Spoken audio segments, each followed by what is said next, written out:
قال له صاحبه وهو يحاوره أكفرت بالذي خلقك من تراب ثم من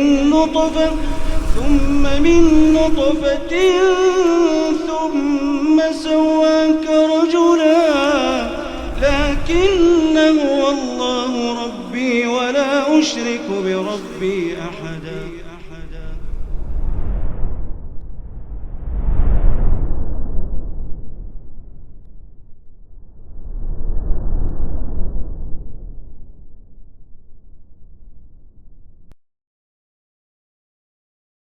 Ansari radhiyallahu anhu, Rasulullah bersabda, "Idza dakhala ahadukum al-masjid."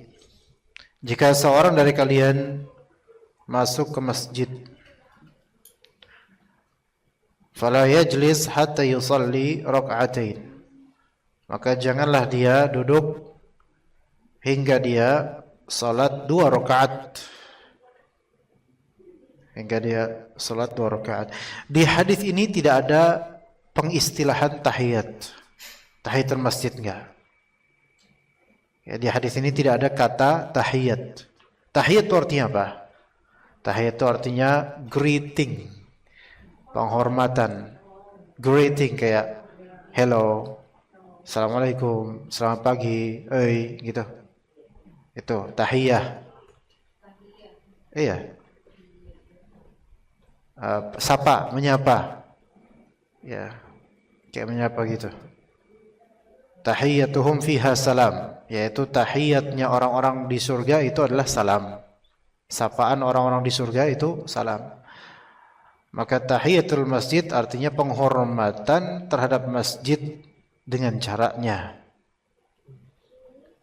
Maka salat 2 rakaat ini diistilahkan sebagai tahiyatul masjid.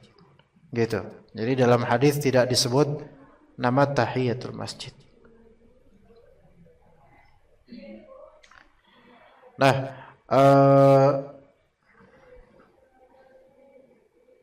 Sulaik al-Ghatafani, seorang sahabat namanya Sulaik. Bukan Sule. Sule itu beda. Dari kata Sule itu beda. Itu Sutisna namanya. Sulaik al-Ghatafani.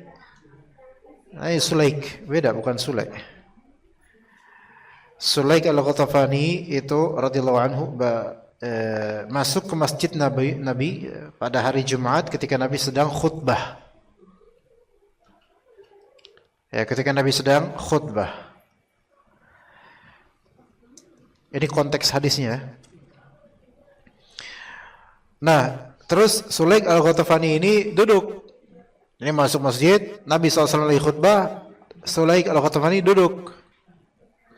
Maka Nabi SAW pun memerintahkan Sulaik untuk apa? Untuk berdiri dan salat 2 rakaat. Dan Nabi SAW kemudian mengabarkan kepada Sulaik bahwasanya, yaitu dalam khutbahnya, bahwasanya masjid-masjid itu memiliki hurmah dan takdir, memiliki kehormatan dan harusnya diagungkan.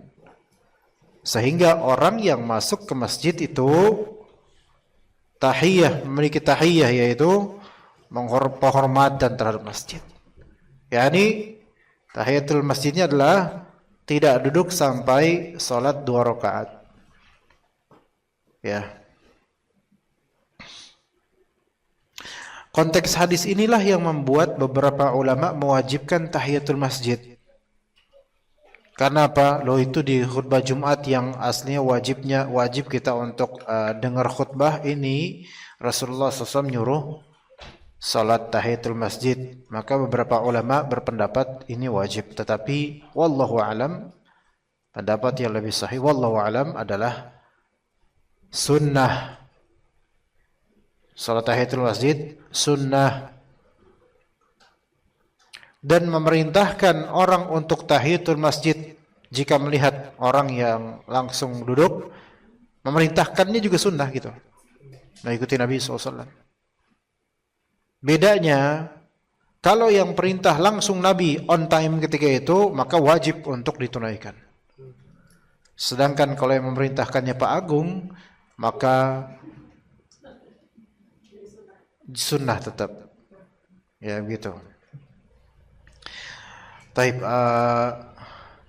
mana yang lebih afdal, mendengarkan khutbah Jumat atau salat tahiyatul masjid? Ya, karena khutbah Jumat itu wajib. Tahiyatul masjid diperselisihkan ulama akan kewajibannya. Tapi kenapa Nabi SAW menyuruh itu? Karena beliau melihat langsung orang yang langsung duduk sehingga beliau memerintahkannya. Dan kemudian mengatakan, "Idza dakhala ahadukum al-masjid fala yajlis hatta yusalli rak'atain." Jika seorang dari kalian masuk masjid, maka janganlah dia duduk sampai dia salat 2 rakaat. Taib, 2 rakaat ini tahiyatul masjid. Nah, kita mau cari di kitab, pernah baca dulu kitab Fathul Bari, Syarah Sahih Bukhari ya, karya Ibnu Hajar.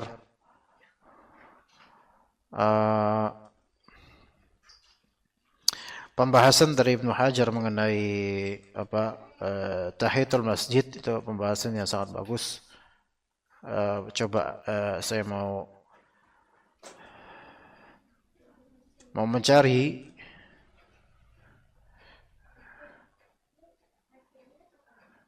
bagaimana pandangan Ibnu Hajar langsung dari teks di kitab.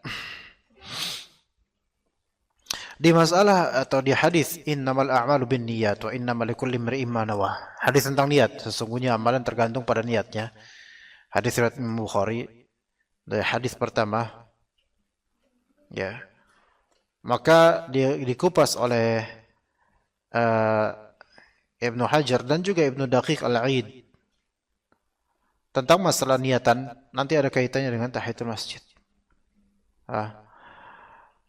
Ibnu Daqiq Al-Aid, seorang ulama Syafi'iyah yang dulu Malikiyah, beliau mengatakan kalimat Nabi SAW, wa innama likulli imri'in ma nawa, sesungguhnya setiap dari orang itu akan mendapatkan ganjaran sesuai dengan apa yang dia niatkan. Taqtadi anna man nawa syai'an yahsululah. Konsekuensi dari kalimat wa innama likulli imri'in ma nawa, bahwasanya siapa yang meniatkan sesuatu maka dia akan mendapatkan sesuatu itu, yaitu dia akan mendapatkan ganjaran sesuatu itu. Ya, idza amilahu bi syara'itih. Yani jika dia mengamalkan hal tersebut dengan syarat-syaratnya. Kan kata Nabi gimana? Innamal a'malu binniyat wa innama likulli imri'in ma nawa. Sesungguhnya amalan-amalan tergantung pada niatannya. Ini tentang amalannya. Adapun tentang konsekuensi ganjarannya, kata Nabi, wa innama likulli imri'in ma nawa. Sesungguhnya setiap individu itu akan mendapatkan ganjaran sesuai dengan apa yang dia niatkan.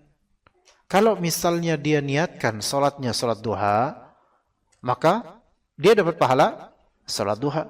Kalau misalnya dia niatkan ini salatnya salat qabliyah fajar, qabliyah subuh, maka dia dapat pahala qabliyah subuh. Kalau misalnya dia niatkan 2 rakaat ini sebagai salat fardu subuh, maka dia dapat dapat pahala salat subuh. Selama menunaikan semua syarat sah dari amalan tersebut. Ya. Nah, au hala duna amalihi lahu ma yu'dharu syar'an bi'adami amalihi. Nah, ini juga penting. Seseorang juga akan mendapatkan apa yang dia niatkan dari pahala. Seseorang dia meniatkan suatu amalan. Dia tetap juga dapat pahalanya ketika dalam keadaan tidak bisa melakukannya karena ada uzur syar'i.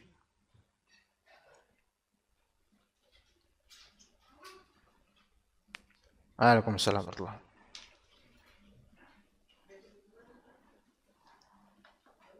Lanjut nggak kajiannya? Lanjut.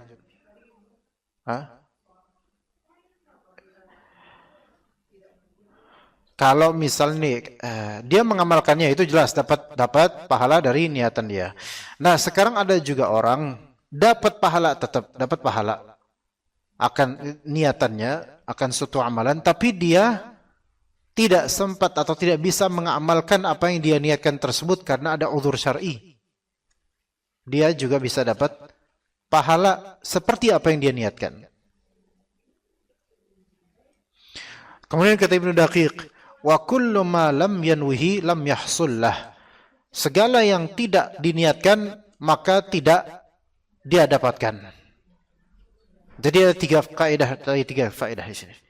Pertama, siapa yang meniatkan sesuatu dari kebaikan, dia akan dapat pahala kebaikan itu kalau dia mengamalkannya.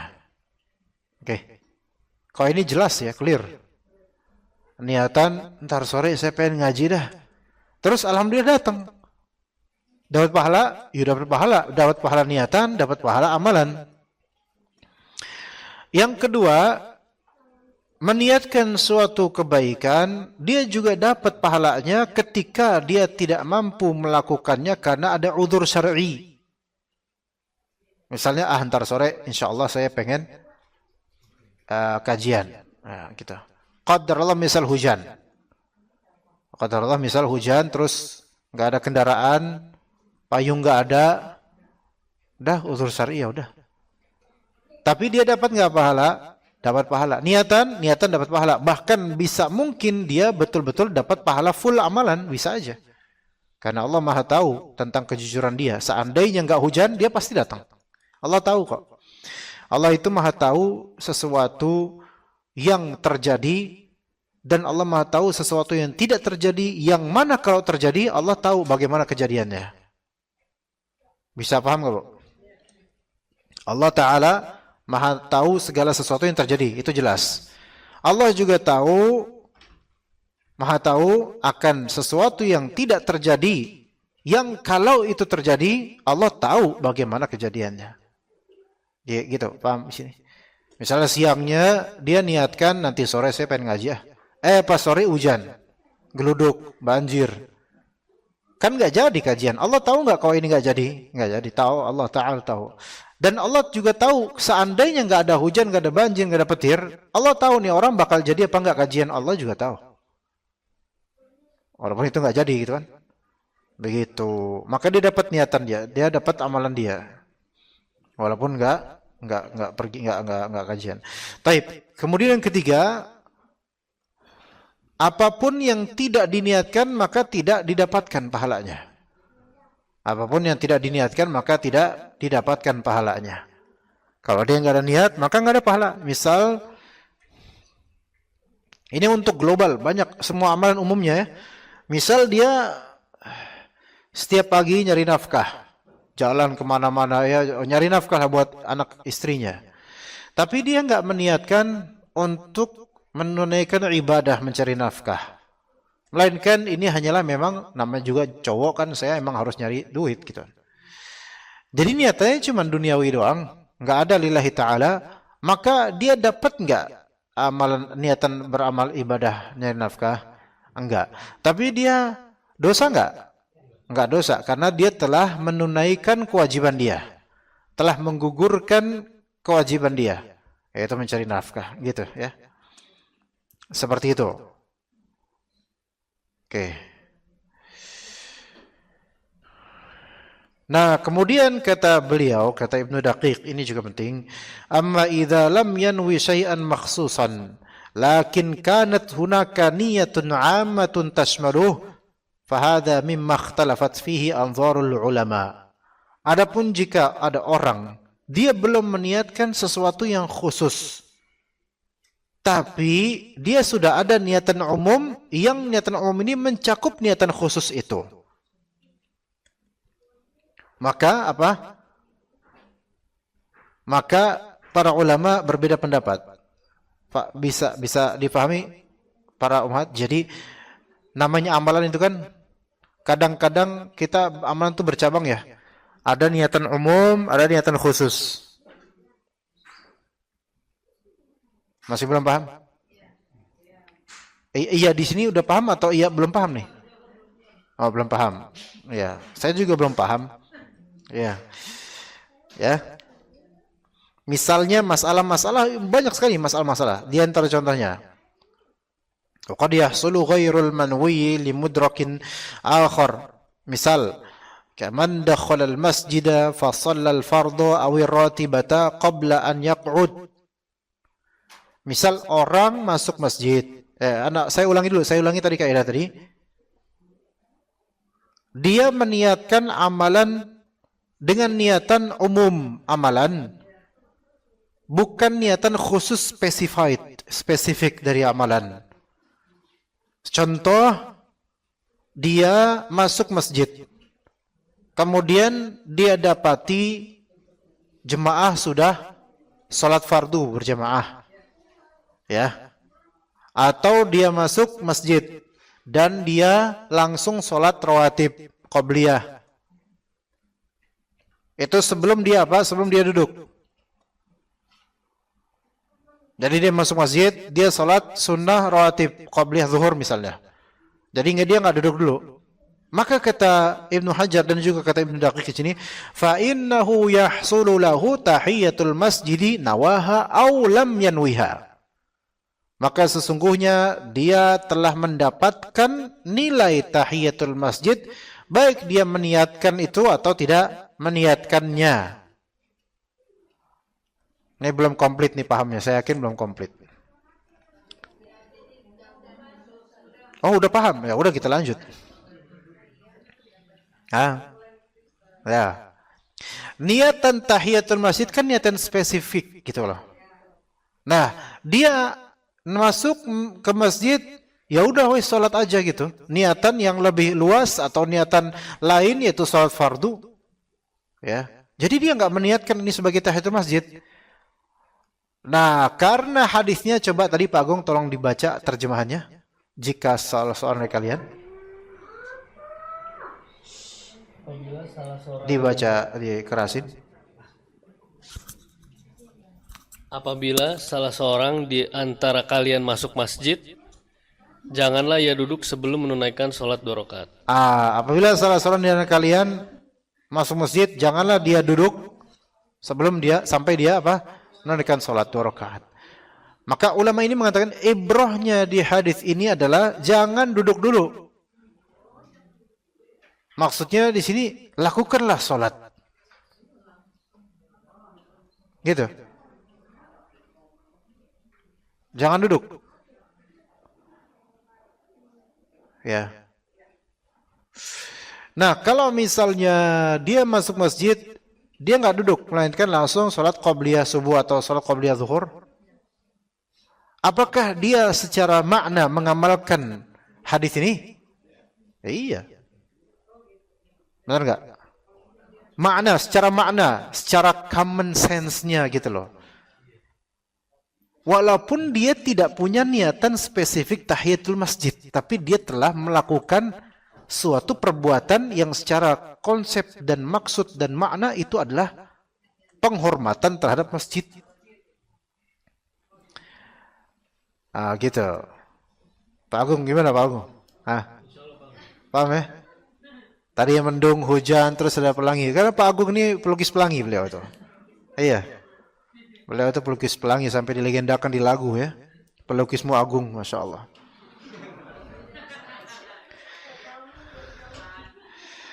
Iya.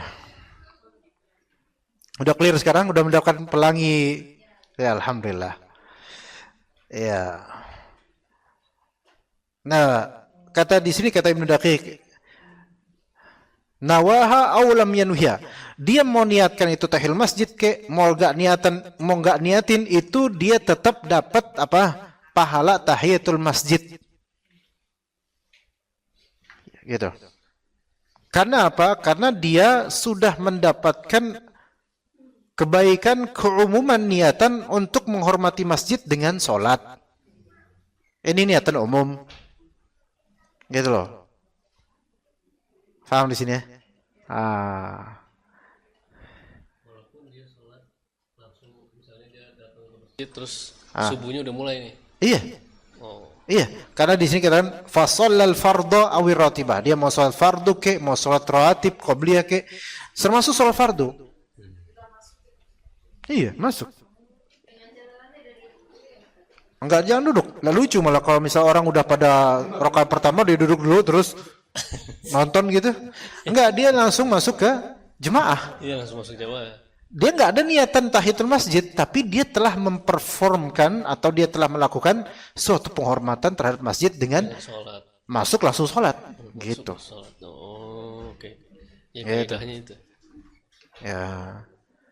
Karena apa kata beliau? Li'annal qasda bit tahiyyati syughlul buq'ati.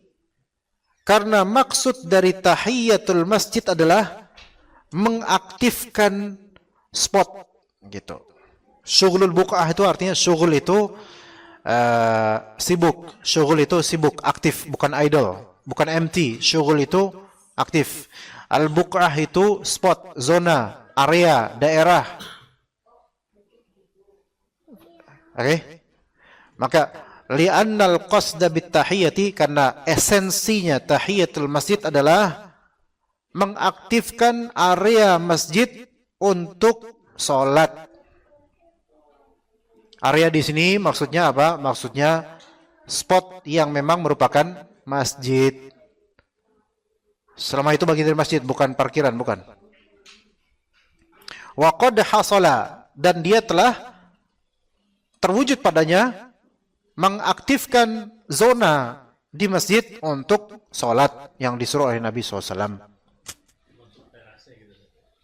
Kalau misalnya terasnya itu lantainya nempel persis dengan aula masjid, maka teras termasuk masjid.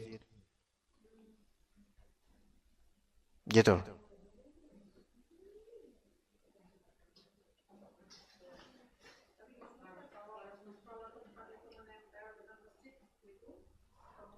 Tempat menempel dengan masjid.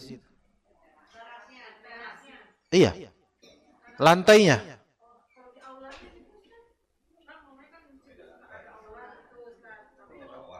Aulanya sampingan atau bilan lantai?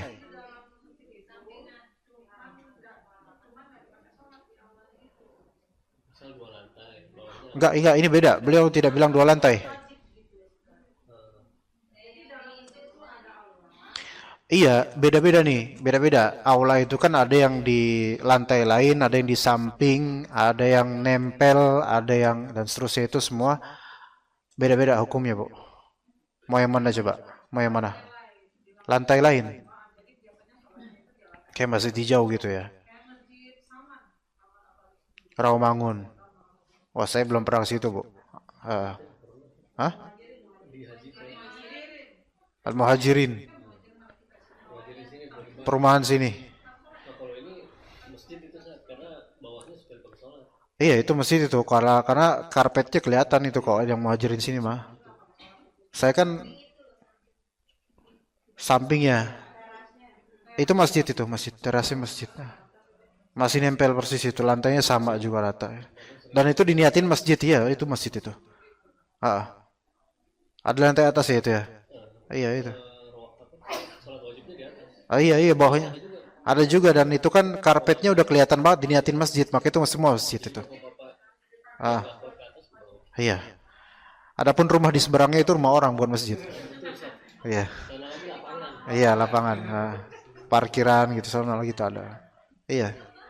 Terus depan rumah ada comberan, itu apa lagi, bukan itu. Taib.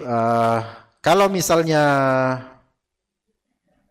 aula beda lantai, kemudian dari pihak DKM bagian yang beda lantai aula ini tidak pernah dipakai buat sholat kecuali Jumatan, dan boleh dipakai buat TPA, boleh dipakai buat rapat, boleh dipakai buat hal-hal duniawi, maka ini bukan masjid yang bagian aula yang itu beda lantai biasanya.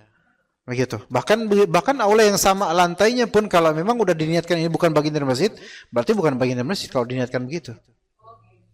Iya.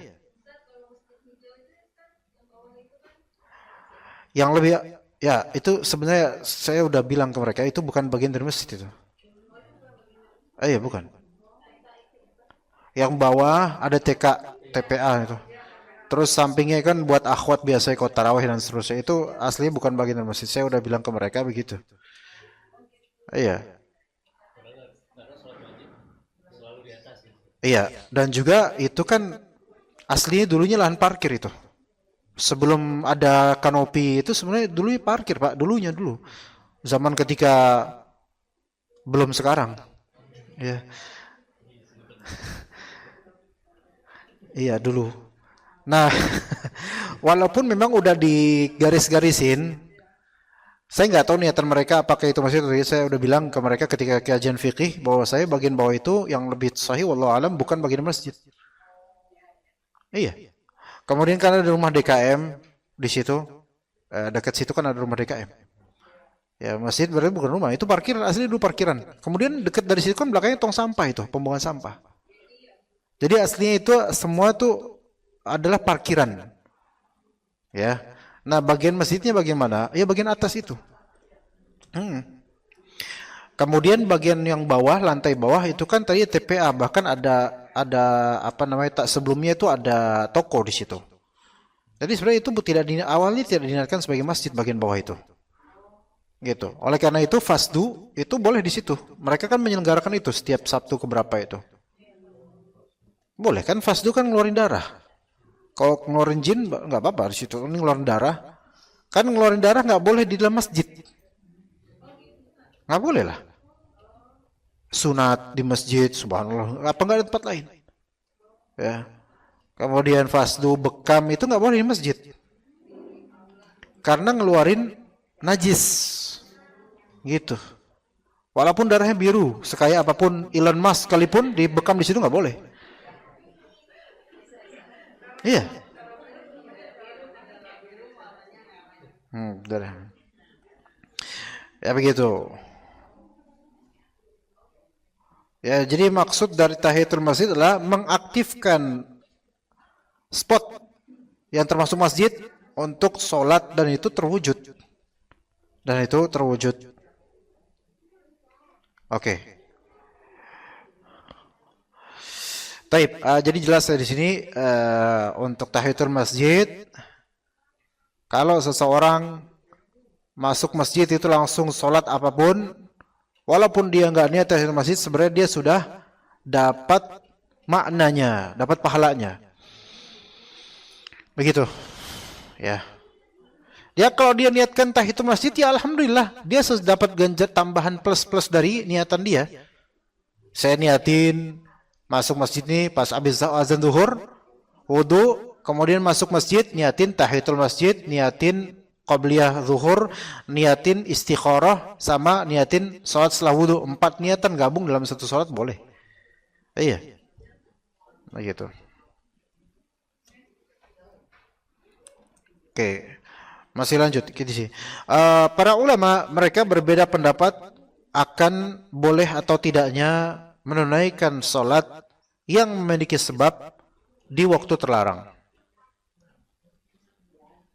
Apakah boleh melakukan sholat yang memiliki sebab di waktu terlarang?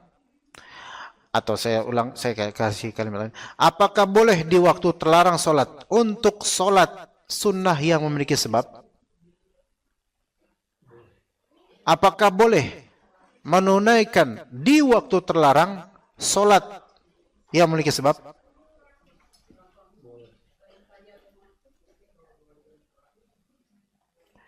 Jangan dijawab dulu, ini lagi nanya saya.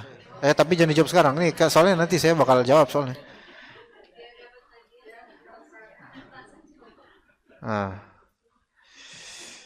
Nah, ada 2 pendapat. Pendapat jumhur ulama dari mazhab Hanafiyah, Malikiyah dan Hanabilah mengatakan terlarang tetap. Semuanya. Salat yang memiliki sebab itu apa aja? Tahiyatul masjid, salat setelah wudu, salat gerhana, salat jenazah, kemudian mengqadha salat yang telah lewat tapi enggak sempat karena ada alasan syar'i, maka ini namanya salat-salat yang memiliki sebab. Saya ulang ya. Salat-salat yang memiliki sebab adalah diantaranya tahiyatul masjid. Sebabnya apa? Masuk masjid. Kemudian salat wudu, sebabnya wudu.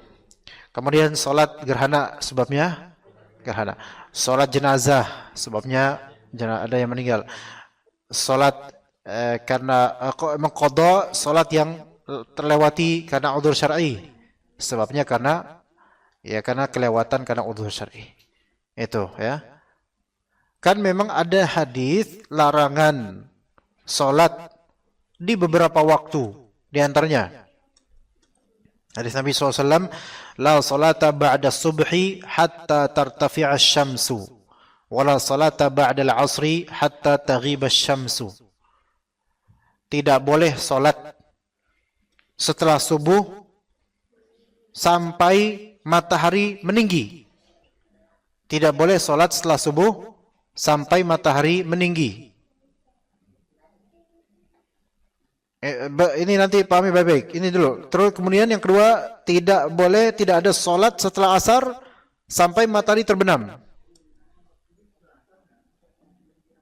Tidak boleh solat setelah asar sampai matahari terbenam.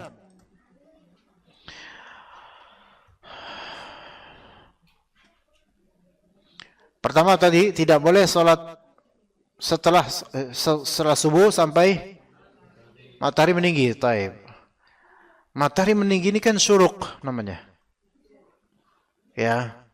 Bedakan antara matahari terbit sama matahari meninggi. Matahari terbit itu one case, matahari syuruk meninggi itu another case.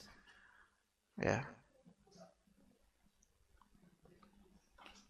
Kasus. Matahari terbit berarti terbit matahari. Matahari meninggi berarti meninggi matahari. Ya. Clear nggak? Iyalah. Penjelasan apa lagi yang harus lebih dari itu? Itu udah paling clearnya penjelasan. Apa bedanya? Ya bedanya terbit atau meninggi itu bedanya. Masa nggak bisa bedain? Terbit muncul, meninggi sampai sparkling gitu loh, sampai syuruk, yaitu ada sinarannya itu, pancarannya itu udah mulai menyerbak gitu loh. Ya. Sekitar 10 sampai 15 menit. Nah, sekarang coba cek di HP atau via internet jadwal sholat. Kemudian lihat terbit. Lihat. Matahari terbit, harian terbit, ya. Koran tahun 90-an. Harian terbit, ya. Namanya harian terbit, tapi terbitnya sore, Masya Allah. Nah, itu matahari terbit. Kenapa, Agung? Ya, itu terbit jam berapa? 5.48. Oke. Kata Nabi tadi, tidak ada sholat setelah sholat subuh sampai matahari meninggi, sampai syuruk. 5.48 boleh sholat nggak? Boleh sholat nggak? Kepengen aja gitu sholat, boleh nggak? Nggak boleh. Ya. Kenapa nggak boleh? Bukan masih meninggi. Nggak ada sebabnya. Oke, itu jawaban bagus. Tapi bukan itu yang maksudnya. Nah, kenapa nggak boleh sholat pada saat itu? Bukan karena nggak ada sebab. Ya, nggak ada sebabnya. Oke. Tapi kenapa? 5.48? Larangan. Jadi setelah subuh sampai matahari meninggi. Itu belum meninggi matahari. Jam 5.48 masih baru terbit matahari. Meninggi kapan? Jam 6 pas. Atau jam 6:03 dan sekitarnya. 10 atau 15 menit. Iya. Syuruk. Sunrise ini Anda nggak tahu. Definisi sunrise apakah ketika syuruk atau ketika terbit gitu loh. Maksudnya rise ini apa nih? Karena rise secara bahasa itu meninggi juga, artinya rising. Bersinar gitu sebenarnya. Ya terserah lah apa. Tapi di sini maksudnya tulu' itu muncul. Kalau syuruk atau itu irtifa itu meninggi atau terangkat, yaitu mulai bersinar. Jam 6 pas berarti kalau masalah syuruk jam 6 pas. Atau sholat duha itu jam 6 pas. Begitu. Oke? Maka jam 5.48, jam 5.49, jam 5.50 itu nggak boleh sholat mutlak. Ya gitu ya. Itu maksud dari waktu sholat yang terlarang. Ya. Kemudian kata Nabi juga, wala salata ba'dal asri hatta taghiba syams. Tidak boleh sholat setelah apa? Setelah sholat asar. Kita semua udah sholat asar. Baik yang tadi berjamaah di masjid awal waktu atau yang agak kekinian dikit. Pokoknya setelah sholat asar itu nggak ada sholat. Sampai kapan? Hatta taghiba syams, sampai matahari terbenam. Matahari terbenam dari maghrib sampai azan maghrib lah gitu. Jadi sekarang kalau ibu-ibu mau sholat nggak boleh. Ya, ngapain diri? Mau sholat? Loh, ngapain dia? Habis sholat di ikhwan, makin nggak boleh lagi, gitu kan? Nah, jadi sholat sekarang nggak boleh. Sholat karena kepengen sholat gitu, nggak boleh. Nggak boleh di sini kata sebagian ulama sih makruh sebenarnya. Ya tidak sampai haram. Ya, taib. Kemudian ketika kita tahu itu, waktu lainnya adalah sekitar 10 atau 15 menit sebelum waktu zuhur. Itu juga waktu terlarang sholat mutlak. Nah, ulama berbeda pendapat mengenai tiga waktu ini. Ba'da sholat subuh sampai meninggi matahari. Kemudian ketika sekian waktu sebelum waktu zuhur, sama setelah sholat asar sampai waktu maghrib, itu kan nggak boleh sholat. Nah, kalau sholat sunnahnya ini atau sholat ini punya sebab, itu boleh nggak gitu loh. Jumhur ulama seperti Hanafiyah, Malikiyah, dan Hanabilah umumnya mereka mengatakan terlarang. Nah, Imam Syafi'i dan sebagian ulama, di antara juga Syekhul Islam Ibnu Taimiyah mengatakan boleh tanpa makruh sama sekali. Ya, jadi ulama yang pertama tadi bilang makruh, terlarang makruh. Ya, enggak sampai haram ya, enggak sampai haram. Makruh. Ya.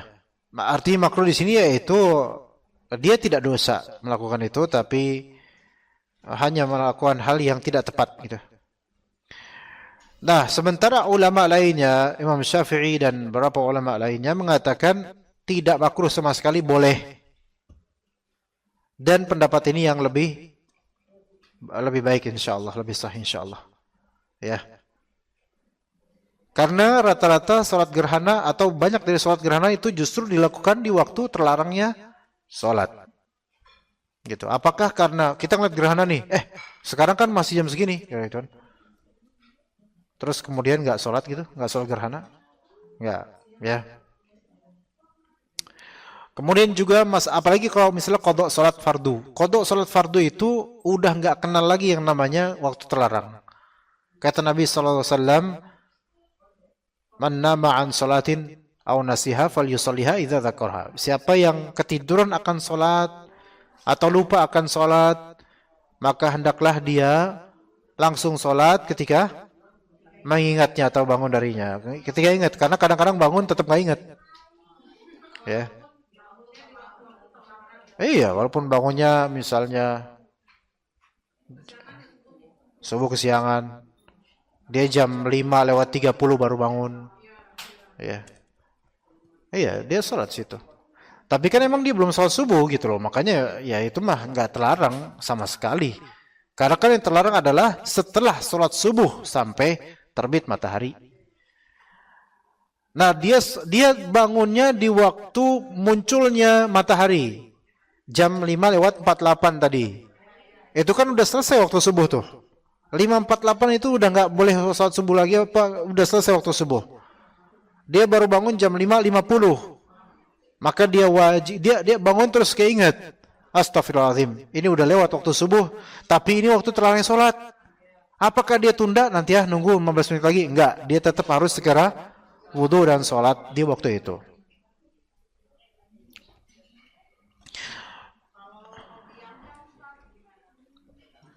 Ntar dulu, qobliyahnya nanti habis subuh aja. Di kodoknya, karena takutnya mati duluan. Ya. Iya, ntar dia mati duluan gimana belum sholat subuh. Mendingan sholat subuh yang lebih aula, lebih utama. Ntar qobliyahnya nanti aja ya. Dahulukan yang fardu dulu ya. Gitu.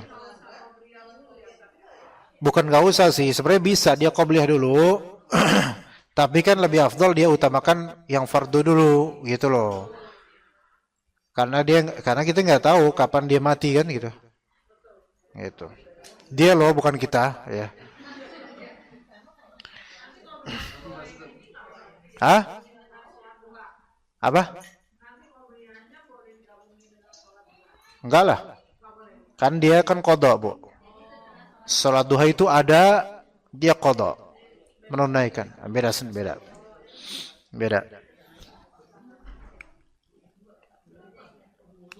Juga kata Nabi SAW, man nama an witrihi aw nasiyahu falyusallihi idza dzakarahu. Ayo menang. Man nama an witrihi aw nasiyahu falyusallihi idza dzakarahu. Barang siapa yang ketiduran dari witirnya atau kelupaan, maka hendaklah dia salat witir itu ketika dia ingat. Dan ini bisa kapan aja, mungkin dia setelah salat subuh itu bisa. Ya bisa.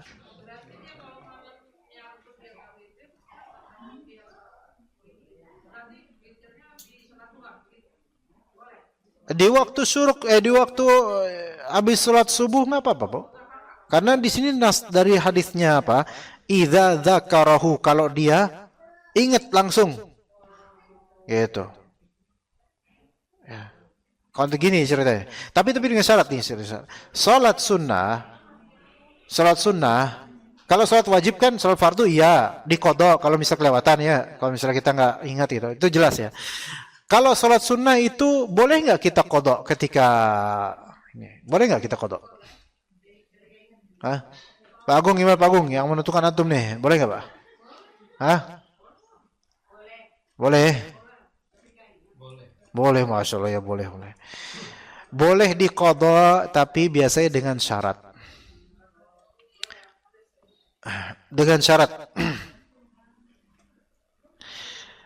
Syaratnya ada 2.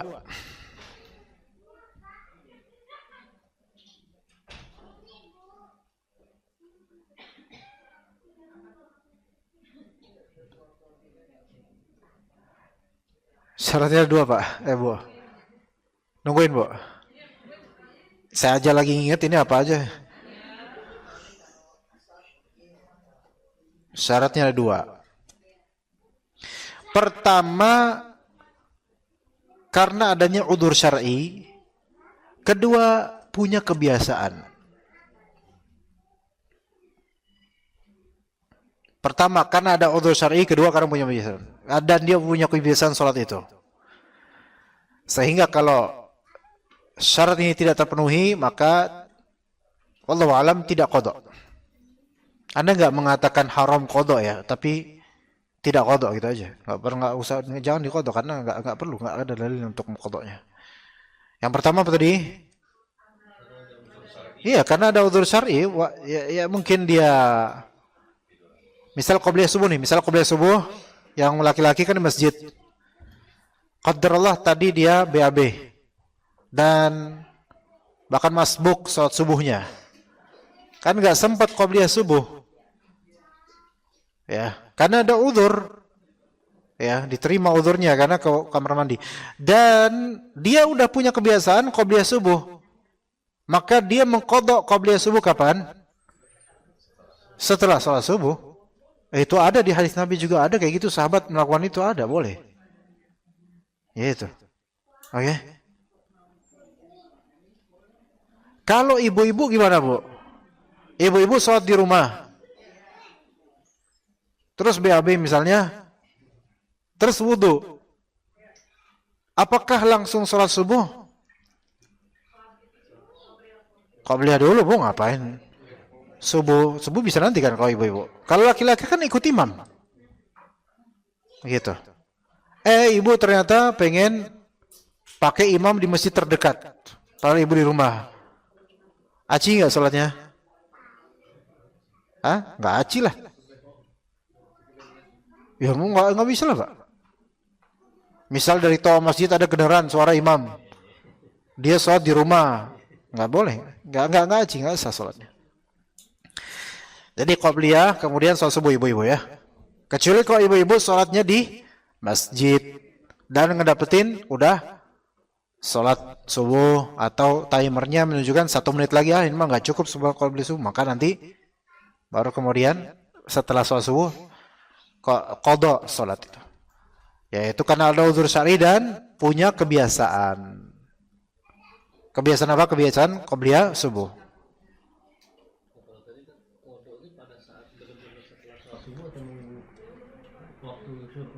Enggak nunggu waktu syuruk nggak apa-apa.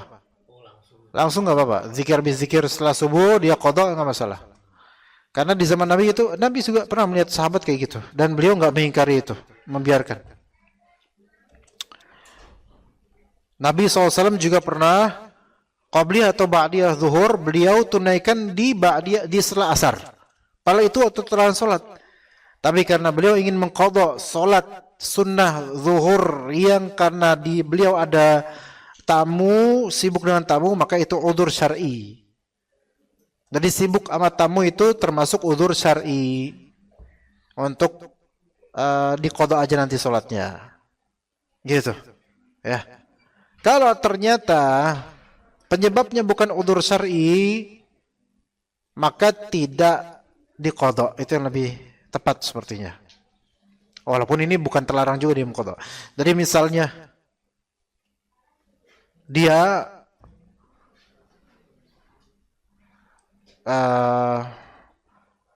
terlambat qabliyah zuhur karena malas. Ada dengar azan zuhur, gampang nanti ntar nunggu qomat terus dia main game dulu gitu. Apakah kemudian dia mengqadha? Mengqadha nggak Bu? Mengqadha nggak Bu? Enggak lah. Gimana sih Bu? Masa langsung gagal fokus? Dia tidak mengqadha. Karena apa? Karena bukan udzur syar'i. Atau orang yang enggak punya kebiasaan salat sunnah itu. Enggak punya kebiasaan salat sunnah itu. Enggak pernah salat witir. Enggak pernah. Tahajud enggak pernah. Iya. Terus tiba-tiba habis salat subuh, oh iya tadi malam gue belum tahajud ya. Itu jin korinnya bilang, lah bukannya tiap hari lu kayak gitu. Maksudnya dia kenapa tiba-tiba dia pengen qadha salat witir? Sebenarnya enggak pernah gitu. Maka enggak qadha dia. Ya kalau dia mau salat witir ya udah besok malam, nanti malam insyaallah gitu ya. Begitu ya. Oke, insyaallah ini enough ya. Ini cukup insyaallah untuk faedahnya. Jika ada pertanyaan mungkin bisa ditanyakan untuk Bapak Ibu. Ada satu pertanyaan Ustaz. Iya. Assalamualaikum Ustaz. Waalaikumsalam. Bila kita kebiasaan melakukan salat sunnah rawatib, bagaimana bila kita dalam keadaan safar? Yang lebih baik tetap mengerjakan atau kita meninggalkan? Jazakallah khairan. Salat apa tuh rawatib subuh? 2 rakaat sebelum subuh. Nggak pakai semua rawatib. Semua rawatib. Oke. Kalau qabliyah subuh itu jelas Nabi SAW tidak pernah meninggalkannya. Kalau rawatib, di sini ulama beda pandangan. Ya. Apakah lebih afdal meninggalkannya sebagaimana Nabi SAW juga melakukan itu, atau dia tetap konsisten rawatib? Wallahu alam, mungkin yang lebih afdal adalah dikembalikan kepada konteks safarnya. Kalau dia dimudahkan untuk qabliyah, untuk rawatib full, maka mungkin lebih afdal melakukannya. Seperti dia udah sampai di tempat, tapi masih dalam kondisi safar, dan di situ dia dimudahkan untuk sholat berjamaah, dimudahkan untuk melakukan rawatib full, dia nggak ngapa-ngapain, maka dia lebih afdal mungkin untuk mengerjakannya. Ya.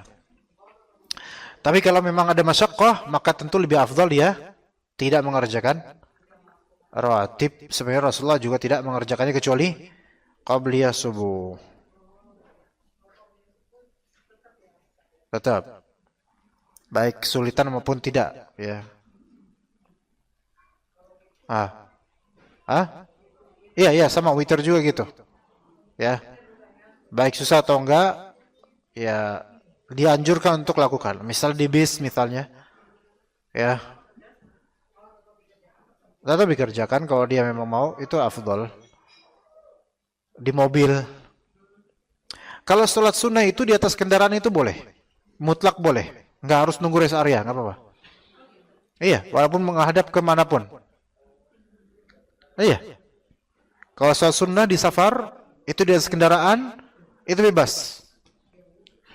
Iya. Nggak harus nunggu rest area. Tapi kalau sholat wajib, fardu, itu harus di tempat yang menghadap kiblat benar-benar. Kecuali kalau impossible. Gitu ya. Jadi kalau misalnya Pak Joko misalnya safar ke Ampel, ya, kemudian naik mobil pribadi, ya, terus mungkin Dimas atau Wahyu, siapa namanya? Bagus, ya, mau sholat tahiyatul masjid lagi, enggak, mau sholat apa namanya? Witir, ya, mulai di atas mobil, di mobil, boleh, iya boleh. Iya. Ibunya juga gitu. Boleh. Nah, Pak Jokonya ini bisa nggak sholat witir sambil nyetir? Nah, itu dia. Beresiko itu. Tapi boleh dicoba, Pak. Cuman jangan di akhirat, jangan nanti tuntut ana. Ya, bahaya sih itu. Begitu, ya. Baik. Ada lagi? Ya. Izin bacakan soal dari YouTube. Afwan Ustadz, izin bertanya, saat ingin sholat subuh berjamaah ke masjid, saat tiba di masjid sisa waktu 3 menit menunggu untuk sholat subuh. Lebih baik sholat qobliyah subuh atau tahiyatul masjid? Syukran. Digabungin aja. Kalau tadi dengar kajian yang tadi itu udah pertanyaannya udah terjawab itu. Mungkin tadi belum datang, belum nyampe. Jadi dia dia sholat 2 rakaat. Mau dia gabungin niatnya qobliyah subuh atau tahiyatul masjid bareng-bareng, atau dia qobliyah subuh doang, maka udah masuk itu. Bahkan dia mungkin niatnya tahiyatul masjid, maka mudah-mudahan juga dapat pahala qobliyah subuh, mudah-mudahan. Karena secara esensi dia melakukan sholat 2 rakaat sebelum subuh. Kalau sisa jeda waktunya nanggung gitu, misalnya di bawah 2 menit, ya estimasinya cuma dapat 1 rakaat sholat qobliyah. Lebih baik dilakukan atau Nanti aja, karena nggak tenang dia nanti. Mungkin nanti aja lebih afdol. Ibu-ibu yang mau tanya, Bu?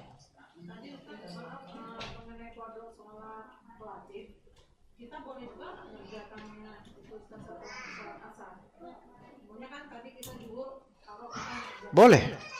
Kalau memang ada uzur boleh. Habis sholat asar. Nabi SAW pernah melakukan itu yang tadi saya bilang. Yaitu karena ada tamu. Boleh. Ada lagi Ibu?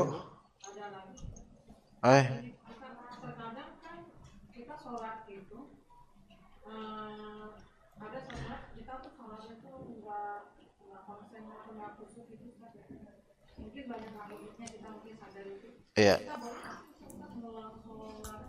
Itu bisikan syaitan. Nggak boleh kayak gitu. Jangan ngulang. Dia lanjutin aja.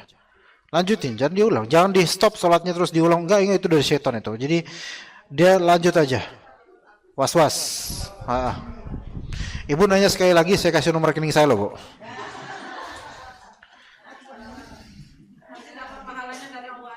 Oh gitu, Masya Allah. Kan nggak melazimkan. Saya cuma ngasih nomor rekening doang, kan nggak apa-apa.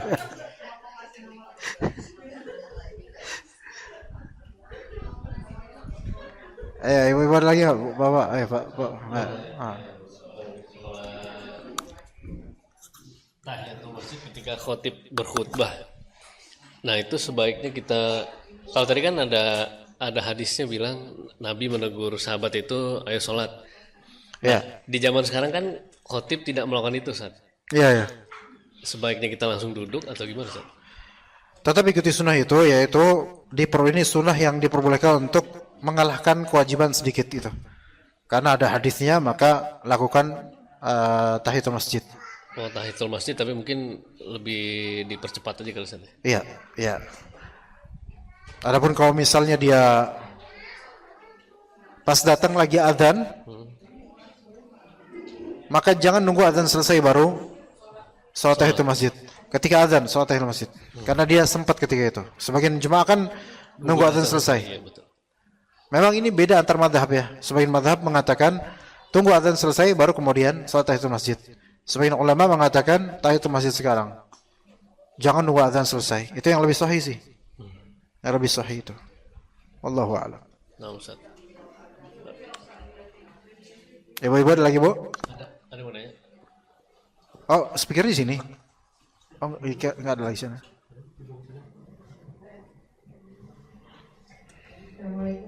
Assalamualaikum warahmatullahi Menanya mengenai niat, Ustaz. Awalnya kita sudah niat sholat fardu, terus ketika kepikiran kita ternyata belum sholat qobliyah gitu. Itu boleh nggak sih kita? Oh iya. Berubah niat jadi kita sholat qobliyah dulu deh gitu. Ya enggak lah. Boleh nggak, Ustaz? Enggak, switching niat di dalam itu jangan. Apalagi itu dua jenis kewajiban dan sunnah, itu beda banget itu. Nggak bisa. Lanjutin. Iya, lanjutin. Lah kan lucu kalau misalnya imam kayak gitu nih imam.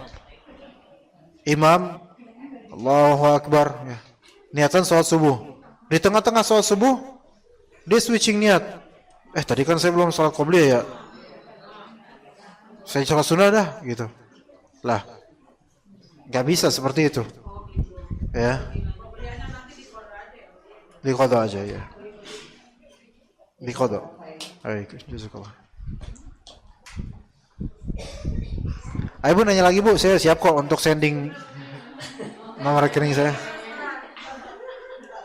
Langsung ditahan kan gitu, nggak nanya lagi.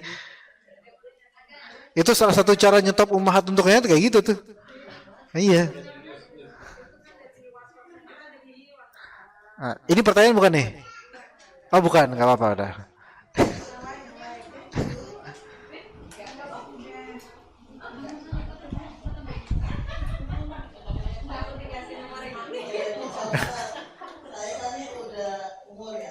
Masya Allah ya.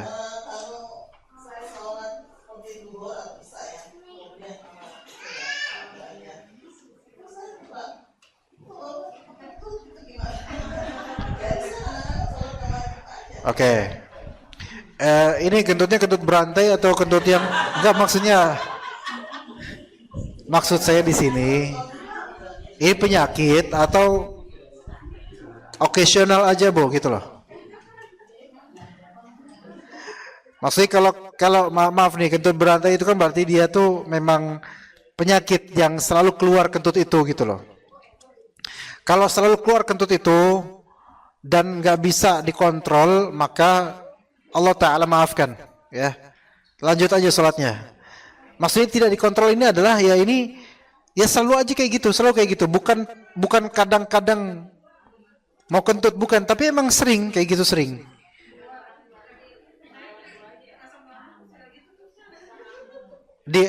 Tapi lewat dahak atau lewat kentut. Kalau misalnya asam lambungnya tidak permanen, maksudnya cuman kadang-kala aja, maka ini batal. Tapi kalau emang dia betul-betul permanen, penyakit yang memang seperti kencing yang berantai, BAB berantai, kentut berantai, dan keluar darah tanpa henti dan seterusnya, maka ini semua diberi uzur. Gitu, nggak apa-apa, lanjut aja. Karena orang kayak gini kalau dibatalin terus sholatnya, nggak sholat dia kentut lagi gitu. Kentut lagi, nggak jadi sholatnya. Kayak gitu. Seperti, tapi kalau misalnya nggak permanen, maka batal.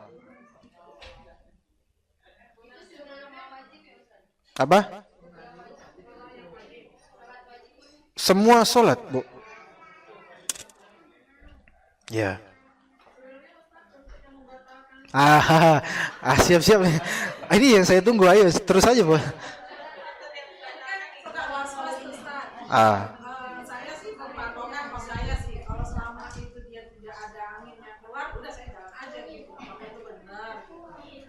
Seandainya kalimat apakah itu benar itu dihilangkan, itu ibu nggak nanya.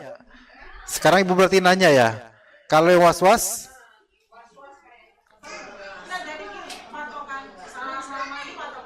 ah, betul, betul, betul. Bukan, bukan. Gemetar, getaran. Enggak vibration aja, enggak pakai sound gitu. Di mute.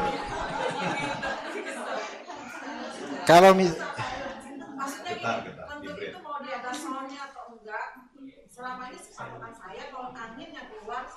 iya Bu, betul.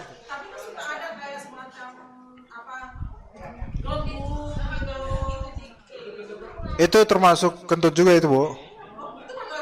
Iya, karena itu kan gas juga itu. Iya, tapi itu bagian dari angin. Insya Allah batal Bu. Iya. Makanya ini saya mau ngasih nomor rekening ini lewat mana? Ibu pilih mau lewat panitia atau dari saya langsung kasih nomor rekeningnya? Iya Bu. Lebih hati-hati itu batal. Gelembung kecil. Iya.